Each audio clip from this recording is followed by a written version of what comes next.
আসসালামু আলাইকুম সুপ্রিয় চাকরি প্রার্থী এবং অনুযায়ী দেখছেন সবাইকে স্বাগত জানাচ্ছি। প্রত্যাশা করছি সকলে ভালো আছেন।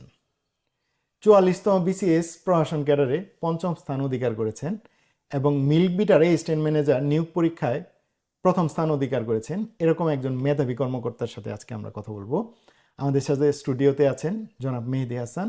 উনি বর্তমানে মিল্ক বিটার অ্যাসিস্ট্যান্ট ম্যানেজার হিসেবে কর্মরত আছেন। জনাব মেহেদী হাসান, আপনাকে স্বাগত জানাচ্ছি। ধন্যবাদ। মেহেদী হাসান ইউনিভার্সিটি লাইফ শেষ করে বা অনার্সের শেষের দিকে একদম প্রথমেই চাকরি পেয়েছেন, অত্যন্ত মেধাবী। উনি প্রথম মিল্ক বিটার অ্যাসিস্ট্যান্ট ম্যানেজার হিসেবে নিয়োগ পেয়েছেন এবং পরবর্তীতে উনি 44তম বিসিএস প্রশাসন ক্যাডারে পঞ্চম স্থান অধিকার করেছেন। মেধাক্রমে পঞ্চম, কেমন লাগছে, এটার অনুভূতি কেমন? প্রথমত, যে কোনো আনন্দের সংবাদ আসলে আমাদেরকে পরিতৃপ্তি দেয়, এটাই স্বাভাবিক। তো আমি চাকরি পরীক্ষায় প্রথম বিসিএস পরীক্ষায় প্রশাসন ক্যাডারে পঞ্চম স্থান অধিকার করেছি। এই বিষয়টা আসলে আমাকে বেশ পরিতৃপ্তি দিয়েছিল এবং বেশ সুখের অনুভূতি দিয়েছিল এবং এখনও দেয়। কিন্তু আমার এই সুখের অনুভূতির মাত্রাটা আরও অনেক অনেক গুণে বৃদ্ধি পায় যখন আমি দেখি যে আমার এই সাফল্যে আমার বাবা মা, আমার প্রিয়জন এবং আমার সমাজের মানুষজন আমাকে নিয়ে যখন তারা গর্ববোধ করে, তখন আমার আনন্দের মাত্রাটা আরও দ্বিগুণ বেড়ে যায়। এ বিষয়ে আমি একটা কথা বলি। আমার যখন রেজাল্ট হয়েছিল, তো এরপরে আমি তো চাকরি সূত্রে জামালপুরেই থাকি, ইসলামপুর উপজেলায়। তো আমার আব্বা একদিন আমাকে বলতেছে যে, তুমি তো বাইরে থাকো, বাড়িতে তো থাকতে পারো না।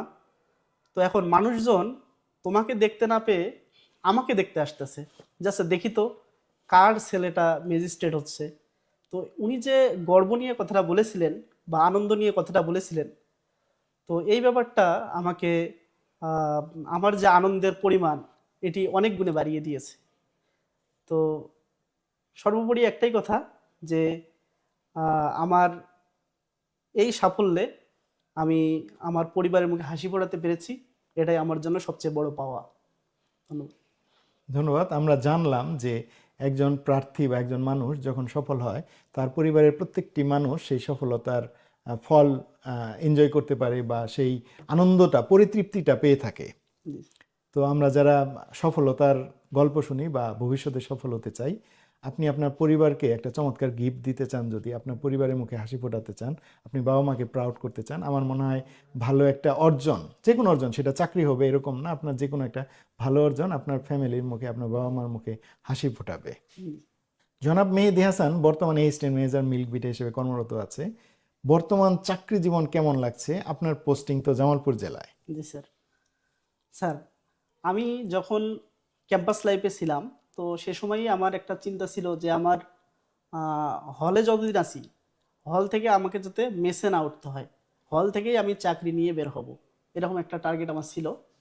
তো এই লক্ষ্যে আমি পড়াশোনা শুরু করেছিলাম এবং আমি যখন ইন্টার্নশিপ শেষ করি, মাস্টার্সে ভর্তি হই, সে সময়ই আমি মিল্ক ভিটায় একটা সার্কুলার পাই এবং সেই সার্কুলারটা ছিল প্রাণী চিকিৎসক পদে, যেটি আমার সাবজেক্টিভ পোস্ট। এবং আমি সেখানে আবেদন করেছিলাম এবং সারা বাংলাদেশে প্রায় 1200 স্টুডেন্ট পরীক্ষা দিয়েছিল, আমি সেখানে প্রথম হই। তো তারপর আমার পোস্টিং হয় হচ্ছে জামালপুর জেলার ইসলামপুর উপজেলা। তো ভাগাবাড়িতে প্রায় 1 মাস ট্রেনিং শেষে আমি ইসলামপুরে চলে আসি আমার পোস্টিংয়ের জায়গায়। তো আসলে এই বয়সটা, আমি যে বয়সটা এখন পার করতেছি, আমি মনে করি এই বয়সটা হচ্ছে শেখার এবং জানার, নতুন অভিজ্ঞতা অর্জনের। তো আমি এই নতুন চাকুরিতে আমি এখনও জানছি, শিখছি, অভিজ্ঞতা অর্জন করতেছি, নতুন নতুন মানুষের সঙ্গে দেখা হচ্ছে, নতুন নতুন অভিজ্ঞতার ঝুলি আমার সঞ্চার হচ্ছে। তো আমি মনে করি যে কিছু কিছু চ্যালেঞ্জেরও জায়গা আছে, কারণ শুধুমাত্র রিল্যাক্সিং সবসময় থাকা যায় না। একটা চাকুরিতে থাকলে অনেক দায়িত্ব যেহেতু আসে, জানার এবং অভিজ্ঞতা অর্জন করার পাশাপাশি সেই সব চ্যালেঞ্জের জায়গা থেকে দায়িত্বগুলোও পালন করতে হয় যথাযথভাবে। তো আমি মনে করি যে এখন পর্যন্ত আমি আমার দায়িত্বগুলোও যথাযথভাবে পালন করতে পেরেছি, সৎভাবে এবং সঠিকভাবে। তো এই ব্যাপারটা আসলে আমার জন্য বেশ আনন্দদায়ক যে আমি আমার দায়িত্বগুলো সঠিকভাবে পালন করতে পারতেছি।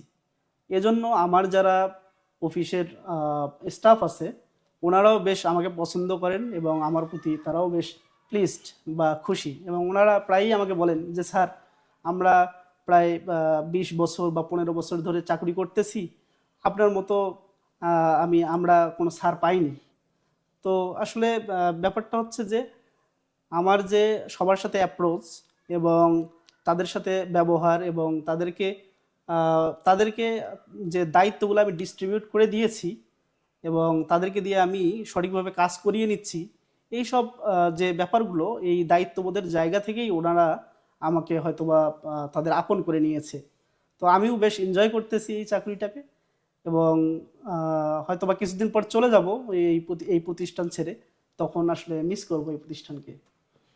আচ্ছা, আসলেই মানে প্রত্যেকটা চাকরিকে উপভোগ করা, প্রত্যেকটা চাকরিকে ওন করা, এই যে কর্মচারী বা কর্মকর্তাদের সাথে একটা ভালো রিলেশন রাখা, এবং দিন শেষে আপনি যখন এখানে থাকবেন না, আপনাকে যে মিস করবে আপনার কর্মচারীরা, আপনার সহকর্মীরা, এটা কিন্তু একটা বড় পাওয়া। এবং আমি মনে করি প্রত্যেক চাকরিজীবী বা আমরা যারা বিভিন্ন জায়গায় স্টে করি, আমাদের এরকম যদি আমরা ভালোবাসতে পারি, আমাদের ভালোবাসার মাধ্যমে আমরা মানুষের মন ইজিলি জয় করতে পারবো। জি স্যার। আচ্ছা, জনাব মেহেদী হাসান, আপনার শিক্ষা জীবন আমরা জানি যে আপনি রাজশাহী বিশ্ববিদ্যালয় থেকে পড়াশোনা করেছেন। আপনি যদি আপনার ইউনিভার্সিটি লাইফ বা স্কুল কলেজ লাইফ সম্পর্কে একটু বলতেন। আচ্ছা, আমার আসলে পড়াশোনার হাতে খড়ি হয়েছিল রংপুর জেলার পীরগঞ্জ উপজেলার মাদারগঞ্জ সরকারি প্রাথমিক বিদ্যালয়ে। সেখান থেকে আমি পড়াশোনা ক্লাস 4 পর্যন্ত পড়াশোনা করেছিলাম। এরপর ক্লাস 5-এ গিয়ে ভর্তি হই লিটল স্টার কিন্ডার গার্ডেন, আমার বাড়ির পাশেই একটা কিন্ডার গার্ডেনে। সেখানে ক্লাস 8 পর্যন্ত আমি পড়াশোনা করি। এরপর আমি মাদারগঞ্জ দ্বিমুখী উচ্চ বিদ্যালয়ে ভর্তি হই। সেখান থেকে এসএসসি পাশ করে আমি রংপুর সরকারি কলেজে ভর্তি হই। তো এসএসসি পর্যন্ত আমার, যেহেতু বাড়িতেই ছিলাম, বাবা মায়ের শাসন, আদর, ভালোবাসা সব কিছুর মধ্যেই ছিলাম, এবং আমার পড়াশোনার রেজাল্টও বেশ ভালো ছিল। কিন্তু এইচএসসিতে যখন রংপুরে ভর্তি হলাম, সে সময় আমি মেসে থাকতাম, এবং আমাদের স্কুলের আমরা মনে আছে আমাদের মেসে প্রায় আমরা 7-8 জন বন্ধু একসঙ্গে গিয়ে মেসে উঠেছিলাম। তো যেটা হয়, একসাথে সবাই ছিলাম, তো বাড়ি থেকে অনেক দূরে, সবসময় আড্ডা দিতাম, গল্প করতাম। আসলে সে সময় পড়াশোনার চেয়ে আমাদের আড্ডা এবং ঘোরাঘুরিটাই বেশি হতো। তো ফলশ্রুতিতে যেটা হয়, এইচএসসিতে রেজাল্টে প্রচুর ধস নেমে আসে, এবং আমি সে সময় রেজাল্ট অনেক খারাপ করেছিলাম। তো তারপরেও মনোবল হারাইনি, সাহস রেখেছিলাম এবং কয়েকটি বিশ্ববিদ্যালয়ে পরীক্ষা দিই। এর মধ্যে রাজশাহী বিশ্ববিদ্যালয় কৃষি অনুষদে চান্স পাই, আর হচ্ছে জাহাঙ্গীরনগরে উদ্ভিদ বিজ্ঞান বিভাগে চান্স পাই। তো যেহেতু রাজশাহী বিশ্ববিদ্যালয়ে একটা ভেটেরিনারি সায়েন্সে পড়ার আমার সৌভাগ্য হয়, তো এখানেই ভর্তি হই, কারণ এটা একটা প্রফেশনাল সাবজেক্ট। তো আমি পরে রাজশাহী বিশ্ববিদ্যালয়ে ভেটেরিনারি সায়েন্সে ভর্তি হই, এবং পরবর্তীতে অনার্সে আমি ফার্স্ট ক্লাস ফার্স্ট যেটা বলে অনুষদ ফার্স্ট হই, আরে বাহ, এবং চমৎকার। পরবর্তীতে UGC award, teens teens award এবং মমতাজুর রহমান স্মৃতি স্বর্ণপদক এগুলো লাভ করি। এবং আরেকটা ব্যাপার স্যার বলা হয়নি, যে আমি প্রধানমন্ত্রী স্বর্ণপদকের জন্য মনোনীত হয়েছি, যদিও প্রোগ্রামটা এখনো হয়নি, হয়তোবা দেশ স্থিতিশীল হলে হয়তোবা সে প্রোগ্রামটিও হবে। তো পরবর্তীতে আমি রাজশাহী বিশ্ববিদ্যালয় থেকে আমার মাস্টার্স কমপ্লিট করি প্যারাসাইটোলজি ডিপার্টমেন্ট থেকে। আচ্ছা, চমৎকার। শিক্ষা জীবন থেকে আপনি মেধাবী ছিলেন, এবং যার স্বাক্ষর আপনি চাকরি জীবনেও রেখে যাচ্ছেন। একাধিক চাকরি পেয়েছেন, একাধিক পরীক্ষায় দিয়েছেন আপনি খুব অল্প সময়, কারণ অনেকগুলো ভালো ভালো চাকরি হয়ে গেছে। তো শিক্ষা জীবন থেকেই ভালো করলে পরবর্তী সময়ে যে এটা বেনিফিট পাওয়া যায়, এটা আমরা একটা এক্সাম্পল বলতে পারি আপনাকে। আচ্ছা, ভেটেরিনারি সায়েন্সে যে আপনি পড়াশোনা করেছেন, অলরেডি একটা চাকরিতেও আছেন, যেটা টেকনিক্যাল একটা জব, যেখানে শুধু ভেটেরিনারি সায়েন্সের স্টুডেন্ট বা শিক্ষার্থীরাই আবেদন করতে পারে। এরকম বাংলাদেশে ভেটেরিনারি সায়েন্স থেকে যারা পড়াশোনা করছে বিভিন্ন ইউনিভার্সিটি থেকে, তাদের টেকনিক্যাল বা প্রফেশনাল সরকারি এবং বেসরকারি খাতে কি কি ধরনের চাকরির সুযোগ সুবিধা আছে? আচ্ছা, ধন্যবাদ স্যার। স্যার, ভেটেরিনারি সায়েন্স আমরা জানি এটা একটা প্রফেশনাল ডিগ্রি। বাংলাদেশে 3টা প্রফেশনাল ডিগ্রি আছে। একটা হচ্ছে এমবিবিএস বা ডাক্তারি, দ্বিতীয়ত হচ্ছে আইন পেশা, আর তৃতীয়ত হচ্ছে ভেটেরিনারি পেশা, বা এই ডিগ্রিটাকে বলা হয় হচ্ছে ডক্টর অফ ভেটেরিনারি মেডিসিন বা ডিভিএম ডিগ্রি। এবং এটি পাশ করার পর, ডিভিএম ডিগ্রি পাশ করার পরে বাংলাদেশ ভেটেরিনারি কাউন্সিল থেকে একটা রেজিস্ট্রেশন নিতে হয়, এবং যদি কেউ রেজিস্ট্রেশন না নেয় তাহলে হচ্ছে ভেটেরিনারি প্র্যাকটিস সাধারণত করা করা যায় নিষিদ্ধ, না, নিষিদ্ধ। বাংলাদেশের আইনে নিষিদ্ধ। আর ভেটেরিনারি সায়েন্স প্রফেশনাল ডিগ্রি হয় এর বেশ বড় একটি ক্ষেত্র রয়েছে আমাদের দেশে, প্রাইভেট সেক্টর কিংবা পাবলিক সেক্টরে। যেমন প্রাইভেট সেক্টরের কথা যদি আমি প্রথমে বলি, তাহলে দেখা যাচ্ছে যে বিভিন্ন মেডিসিন কোম্পানি আছে, ফিড কোম্পানি আছে, বিভিন্ন রিসার্চ অর্গানাইজেশন আছে, যেমন আইসিডিডিআরবি আছে, তারপর হচ্ছে আরও বিভিন্ন রিসার্চ অর্গানাইজেশন আছে। তো এগুলোতে কিন্তু বেশ ভালো একটা সুযোগ রয়েছে। এছাড়াও প্যাথোলজি কিংবা মাইক্রোবায়োলজি, তারপর হচ্ছে প্যারাসাইটোলজি, মেডিসিন, এগুলোতে রিসার্চ করে অনেকেই হায়ার স্টাডির জন্য বাইরে পাড়ি জমায়। তো বাইরেও অনেক ভাস্ট একটা সুযোগ রয়েছে আমাদের এই ভেটেরিনারি সায়েন্স থেকে। এছাড়াও যদি আমি পাবলিক সেক্টরের কথা বলি, বিসিএসএ বিসিএসএ তো বটেই, এছাড়া আরও বিভিন্ন প্রতিষ্ঠান আছে যেগুলো প্রাণী সম্পদ রিলেটেড, যেমন Bangladesh live stock research institute, তারপর আছে বিএসটিআই আছে, তারপর ওষুধ প্রশাসন অধিদপ্তর আছে। তো এগুলোতে কিন্তু এছাড়া আমি যে বর্তমানে কর্মরত আছি মিল্ক ভিটা, এরকম অনেকগুলো প্রতিষ্ঠান আছে যেগুলোতে আমাদের নিয়োগের ব্যবস্থা আছে, এবং এগুলোতে আমাদের আসলে কাজ করার অনেক জায়গা রয়েছে। তো আমি মনে করি যে যদি কেউ নিজের মেধা এবং দক্ষতাকে কাজে লাগিয়ে যথাযথভাবে তার লক্ষ্যে যদি পরিশ্রম করতে পারে, তাহলে এই সাবজেক্ট থেকে অবশ্যই সফলতা অর্জন করা সম্ভব। অনেক কর্মক্ষেত্র রয়েছে এবং আমরা জানি যে দেশের বাইরেও ভেটেরিনারি সায়েন্সের বাংলাদেশের চেয়ে বেশি ডিমান্ড বা বাংলাদেশের চেয়ে বেশি কর্মক্ষেত্র কিন্তু দেশের বাইরে রয়েছে। জি, জি।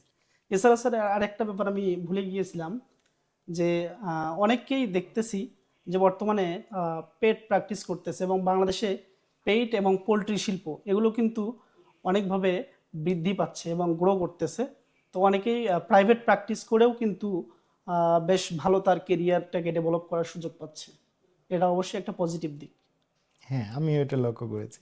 পেট অ্যানিমেলের অসুস্থতা বা বিভিন্ন ধরনের ট্রিটমেন্টের জন্য ভেটেরিনারি সায়েন্সের বা ভেটেরিনারি ডক্টর যারা আছে Yes, sir. তারা সেবা দিয়ে যাচ্ছেন এবং এটা চমৎকার কাজ করছে। আচ্ছা, এখন আমি জানতে চাইবো যে ভেটেরিনারি সায়েন্সে পড়াশোনা করেছেন, ভেটেরিনারি ডক্টর বা টেকনিক্যাল বিষয়ে আপনি অলরেডি আছেন, এখান থেকে আপনি জেনারেল একটা সাবজেক্টে যাচ্ছেন যেখানে ভেটেরিনারি সায়েন্সের অ্যাপ্লিকেশন থাকবে যদি ওই রিলেটেড পদায়ন হয়।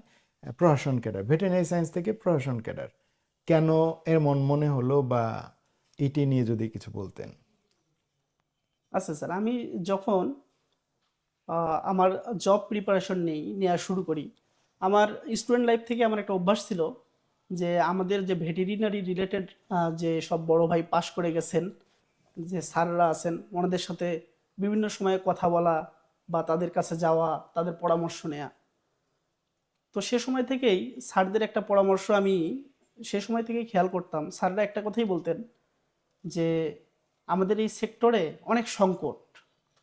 তো আসলে কিসের সংকট, সে সময় স্টুডেন্ট লাইফ, নতুন ভর্তি হয়েছি, আসলে বুঝতাম না। কিন্তু যখন ফোর্থ ইয়ার বা ফিফথ ইয়ার দিকে উঠলাম, তখন আসলে আস্তে আস্তে বুঝতে পারলাম যে এই সেক্টরে জনবল সংকট, তারপর অবকাঠামোগত সংকট, তারপর সবচেয়ে বড় যে কথাটা, আমাদের যে প্রাণী সম্পদ যে আছে, সেই প্রাণী সম্পদকে সরাসরি পাবলিক হেলথের সাথে রিলেটেড। কারণ আমরা প্রাণী সম্পদের মাংস, ডিম, দুধ এগুলো কিন্তু গ্রহণ করে থাকি। কিন্তু ফিল্ডে অহরহ যারা পল্লী চিকিৎসক আছে, ওনারা কিন্তু ফিল্ডে কোনো ধরনের নীতিমালা ছাড়াই অ্যান্টিবায়োটিক ব্যবহার করতেছে। তো আরও অনেক সমস্যা আছে। তো এই সমস্যাগুলো আসলে এই ভেটেরিনারি সেক্টর বা লাইভস্টক সেক্টরে থেকে আসলে উৎপাদন করা একটু কঠিন বা কষ্টকর। তো আমার মনে হলো যে আসলে এর গোড়ায় হাত দিতে হবে যদি এই সংকটগুলোকে দূর করতে চাই। তো এই চিন্তা থেকে আসলে আমার মনে হলো যে যদি এইসব সমস্যার গোড়ায় যদি আমি কাজ করতে পারি বা পলিসি মেকিং লেভেলে কাজ করতে পারি, তাহলে হয়তো বা এই সংকটগুলোকে দূরীভূত করা সম্ভব। তো আমি সেই পরিকল্পনা থেকেই অ্যাডমিন ক্যাডারের প্রথম চয়েস দিয়েছিলাম। তো পরবর্তীতে আমার অনেক লাইভ স্টক ক্যাডারের স্যাররা শুনে অনেক খুশি হয়েছেন, এবং ওনারা এটা বলেছেন যে তুমি যদি কখনো ভবিষ্যতে প্রাণী সম্পদের একটু উপকারও করতে পারো, তাহলে এটাই হবে আমাদের জন্য বড় পাওয়া। তো আমারও ইচ্ছা আছে যে ভবিষ্যতে প্রাণী সম্পদের জন্য কিছু করা। এই দেশে প্রাণী সম্পদের, যেহেতু আমাদের দেশটা একটা কৃষি প্রধান দেশ এবং প্রাণী সম্পদের বড় অবদান আছে আমাদের পাবলিক হেলথ থেকে শুরু করে আমাদের জিডিপিতে। তো আমার প্রাণী সম্পদে অবদান রাখার একটা সুযোগ আছে পলিসি মেকিং লেভেলে এবং সেই পলিসিগুলো ইমপ্লিমেন্টেশনে। তো আমি সেটাই চেষ্টা করব এবং এজন্যই আমার অ্যাডমিন ক্যাডার চয়েস দেয়া। আচ্ছা, আমরাও প্রত্যাশা করব যে আপনার হচ্ছে প্রাণী সম্পদে কন্ট্রিবিউশন করার একটা সুযোগ হবে। বাংলাদেশের প্রাণী সম্পদ আপনাদের হাত ধরে অনেকটা এগিয়ে যাবে। এতক্ষণ আমরা জনাব মেহেদী হাসানের চাকরি জীবন এবং শিক্ষা জীবন নিয়ে অনেকগুলো তথ্য জানলাম। এখন চাকরি প্রার্থীরা নিশ্চয়ই অনেক আগ্রহ নিয়ে একটি প্রশ্নের বা একটা জিজ্ঞাসা উত্তর জানার জন্য অপেক্ষা করছেন, সেটা হচ্ছে চাকরির প্রস্তুতি নিয়ে। আমরা এখন জনাব মেহেদী হাসানের কাছে জানতে চাইবো আপনি ইউনিভার্সিটি লেভেলের কোন ইয়ার থেকে আপনি চাকরি প্রিপারেশন নিয়েছেন, কি করেছিলেন, এবং আপনি ইউনিভার্সিটিতে কোনো কেরিয়ার ক্লাব বা কোনো ধরনের ক্লাবিংয়ের সাথে জড়িত ছিলেন কিনা, বা স্কিল ডেভেলপমেন্টের জন্য আপনি কি করেছিলেন। ধন্যবাদ স্যার। স্যার মূলত চাকরির প্রিপারেশন দু রকম ওয়েতে হয়ে থাকে। প্রথম হচ্ছে একটা ফর্মাল ওয়ে, আর একটা হচ্ছে ইনফর্মাল ওয়ে। তো ইনফর্মাল ওয়েটা নিয়ে আমি প্রথমে আলোচনা করি। ইনফর্মাল ওয়েটা হচ্ছে আমি গতানুগতিক কোনো বই পড়া ছাড়া বা চাকরির বই পড়া ছাড়া আমি বিভিন্ন কাজের মাধ্যমে আমার যে স্কিল ডেভেলপ করা, এটা হচ্ছে ইনফর্মাল ওয়ে। যেমন আমি কম্পিউটার কোর্স করেছিলাম, তারপর আমি একটা ব্লাড ডোনেশন ক্যাম্পের সাথে জড়িত ছিলাম, তারপর আমি ইংলিশে স্পোকেন কোর্স করেছিলাম। তো এই ব্যাপারগুলো আমাকে ইনফর্মালি অনেক আমাকে নিজেকে ডেভেলপ করতে হেল্প করেছে। এছাড়াও বিভিন্ন সময় গল্প উপন্যাসের বই পড়া, তারপর হচ্ছে নিয়মিত পেপার পত্রিকা পড়া, কারেন্ট অ্যাফেয়ার্স পড়া। তো এই ব্যাপারগুলো আমাকে ইনফর্মালি আমার যে বিশ্লেষণী ক্ষমতা, আমার চাকরির প্রস্তুতি কিংবা আমার যুক্তির ক্ষমতা, এগুলো আমার ইনফর্মাল ওয়েতে ডেভেলপ করেছিল এই বিষয়গুলো। তো আমি ফর্মাল প্রিপারেশন নেওয়া শুরু করি আমার 4th ইয়ার থেকে। যখন 3rd ইয়ার শেষ হয়ে গেল, ফাইনাল পরীক্ষা হয়ে গেল, তারপর 4th ইয়ার থেকে আমি ফর্মাল ওয়েতে প্রিপারেশন নেওয়া শুরু করি। তো প্রথমত আমি আমার সিলেবাসটাকে বেশ ভালোভাবে বিশ্লেষণ করেছিলাম। তো যখন আমি সিলেবাসটাকে বিশ্লেষণ করা হলো, যেসব জিনিস বুঝতাম না সেগুলো ইউটিউবে দেখতাম বা বন্ধুদের বা বড় ভাইদের সাহায্য নিতাম। ওনারা যেভাবে পরামর্শ দিতেন সেভাবে আমি শুরু করেছিলাম পড়া। এরপরে আমি কোনো ফর্মাল কোচিংয়ের সাথে যুক্ত না থেকে আমার যেসব বিষয়ে দুর্বলতা ছিল সেসব বিষয়ে বিভিন্ন প্রাইভেট পড়েছিলাম। এটা আমাকে আমার প্রস্তুতি নিতে সহায়তা করেছে। তো মূলত সামারি হচ্ছে যে আমি ফর্মাল ওয়ে এবং ইনফর্মাল ওয়ে দুটোতেই প্রস্তুতি নিয়েছিলাম। তবে ইনফর্মাল ওয়েটা শুরু হয় একদম ফার্স্ট ইয়ার থেকেই, এটা আসলে কোনো লিমিটেশন নেই। এবং ফর্মাল যে প্রিপারেশনটা সেটা হচ্ছে 4th ইয়ার থেকে শুরু করেছিলাম। ধন্যবাদ স্যার। তার মানে আমরা বুঝতে পারলাম যে আমরা হচ্ছে ইউনিভার্সিটিতে বিভিন্ন ক্লাবিং বা কোকারিকুলার অ্যাক্টিভিটিসে জড়িত থেকে আমরা আমাদের স্কিল ডেভেলপ করব, এবং আমরা চাকরির জন্য একাডেমিকের শেষের দিকে এসে একটু কেরিয়ার সচেতন হব, কোন কেরিয়ারে আমরা যেতে চাই সিলেক্ট করব, এবং ওই কেরিয়ারের জন্য একটু প্রিপারেশন নিব। ধন্যবাদ, এক্স্যাক্টলি স্যার, এটাই। আচ্ছা, এটা তো আপনার কেরিয়ার প্রিপারেশন আমরা শুনলাম। এখন আমরা জানতে চাইবো আমাদের যে দর্শক যারা হচ্ছে আমাদের শুনছেন, সেই চাকরি প্রার্থী যারা ইউনিভার্সিটি স্টুডেন্ট আছেন বা যারা ফ্রেশ গ্রাজুয়েট চাকরির বাজারে ঢুকেছেন, চাকরির প্রিপারেশন নিচ্ছেন, তাদের উদ্দেশ্যে আপনার কি পরামর্শ আছে, অনুজদের উদ্দেশ্যে? ধন্যবাদ স্যার। স্যার আমার কাছে যারাই পরামর্শ নিতে আসে আমার অনুজরা, তাদেরকে আমি প্রথমেই একটা কথা বলি যে একটু আগে যেটা বলছিলাম যে ফার্স্ট ইয়ার, সেকেন্ড ইয়ার সম্পূর্ণভাবে নিজের স্কিল ডেভেলপ করা, পেপার পত্রিকা পড়া, গল্প উপন্যাস পড়া, কবিতা লেখা, তারপর ঘুরে বেড়ানো, এইসব বিষয়ে ইনভলভ থাকা এবং নিজের ডিপার্টমেন্টের পড়াশোনার দিকে মনোযোগ রাখা, এই ব্যাপারটাতে আমি ফোকাস করতে বলি। আর শুরু থেকেই চাকরির পড়া পড়তে নিষেধ করি, কারণ এটি আমাদের বা চাকরি প্রার্থীদের ব্রেইনে একটা এক্সট্রা প্রেশার ক্রিয়েট করে। তো শুরুতে যদি আমরা একটু রিল্যাক্স থেকে আমাদের আশেপাশে পরিবেশ প্রকৃতি সম্পর্কে যদি ভালোভাবে জ্ঞান অর্জন করতে পারি, তাহলে আমাদের ইনফর্মাল যেসব প্রিপারেশন সেগুলো কিন্তু কমপ্লিট হয়ে যায়। এরপর 3rd ইয়ার থেকে পড়া শুরু করতে পারে সবাই। তো আমার প্রথমত পরামর্শ থাকবে যে প্ল্যানিং করে আগান।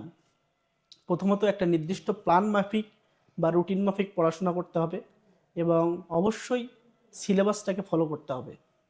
সিলেবাসটাকে ফলো করতে হবে। ইদানিং দেখা যাচ্ছে যে প্রশ্ন অনেক গভীর থেকে আসতেছে। তো প্রশ্নের প্যাটার্ন, যদি বিগত সালের প্রশ্নের প্যাটার্নগুলোকে ফলো করা যায়, যে কোন টপিক থেকে বেশি আসতেছে, সেই টপিকগুলোতে যদি বেশি বেশি জোর দেওয়া যায়, যদি সেই টপিকগুলোতে দুর্বলতা থাকে, তাহলে যারা তুলনামূলক অভিজ্ঞ আছে তাদের কাছে যদি পরামর্শ নেওয়া যায়, তো এটা খুবই ভালো হয়। এখন তো রিসোর্স, হিউজ রিসোর্স আছে ইউটিউবে, সব ধরনের ভিডিওই পাওয়া যায়। যদি কেউ কোনো টপিক না বুঝে সে যদি ইউটিউবে সার্চ করে, তাহলে অসংখ্য ভিডিও পাওয়া যায়। তো আমি আমার মনে আছে যে আমি প্রচুর ইউটিউবে ভিডিও দেখতাম যেসব টপিকে আমার দুর্বলতা ছিল। তো বর্তমানে চাকরি প্রার্থীরা কিন্তু এই ব্যাপারটাকে কাজে লাগাতে পারে, কারণ এটা একটা ওপেন সোর্স এবং ফ্রি সোর্স। তো এটাকে কাজে লাগাতে পারে। আরেকটা ব্যাপার হচ্ছে সবসময় রিল্যাক্স থাকা এবং নিজের যে রিজিক আছে, এটার নিজের তাকদির আছে, এটার প্রতি বিশ্বাস রাখা। কারণ আপনার রিজিক আপনার কাছে আসবেই। তো এই কারণে কখনো টেনশন করা যাবে না এবং হতাশ হওয়া যাবে না। তো কারণ হতাশ হলে, এই হতাশার কারণে কিন্তু অনেক সময় পরীক্ষা বা পড়াশোনায় মনোযোগটা বিঘ্ন ঘটে। তো এই কারণে হতাশ হওয়া যাবে না।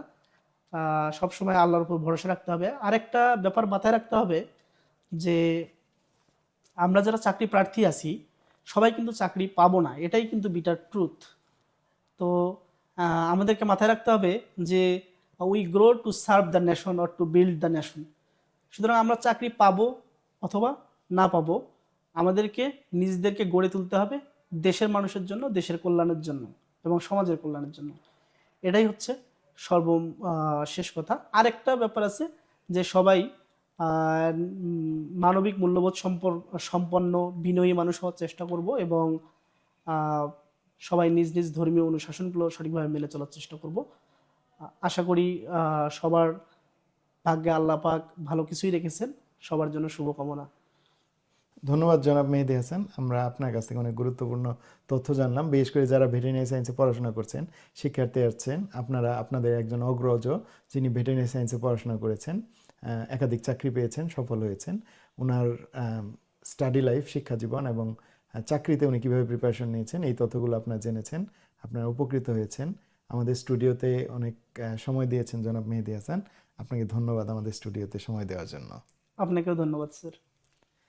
প্রিয় চাকরি প্রার্থী এবং অন্য যারা শুনছেন, সবাইকে আবারও বলছি যে আজকে আমরা কথা বলছিলাম আমাদের 44তম বিসিএস প্রশাসন ক্যাডারে মেধাক্রম পঞ্চম এবং বর্তমানে মিল্ক বিটার সহকারী ব্যবস্থাপক হিসেবে কর্মরত আছেন জনাব মেহেদী হাসানের সাথে। আজকে আমরা কথা বললাম ওনার শিক্ষা জীবন, ওনার চাকরি জীবন এবং চাকরি প্রার্থী যারা আছে তাদের কেরিয়ার প্রস্তুতি বা চাকরি প্রস্তুতিমূলক পরামর্শ নিয়ে। আজকে আমরা এই ভিডিওতে এই বিষয়গুলো নিয়ে কথা বললাম। পরবর্তী আরেকটি ভিডিওতে বা আরেকটি পডকাস্টে আমরা আরেকজন অতিথির সাথে কথা বলবো। আমরা অতিথিদের জীবন এবং অতিথিদের থেকে যে এক্সপিরিয়েন্স আছে, অতিথিদের যে লার্নিংস আছে এবং অনুজদের জন্য যে অতিথিদের পরামর্শ আছে, এগুলো আমরা জানবো। সরকারি, বেসরকারি, ব্যাংক, যে কোনো চাকরি এবং কেরিয়ার নিয়ে কোনো কোয়েরিজ থাকলে সেটি আমাদের জানাতে পারেন। আমরা আপনাদের সেই কোয়েরিজগুলো জানানোর চেষ্টা করব। সে পর্যন্ত সকলে ভালো থাকেন। সবার জন্য অনেক শুভকামনা। আসসালামু আলাইকুম।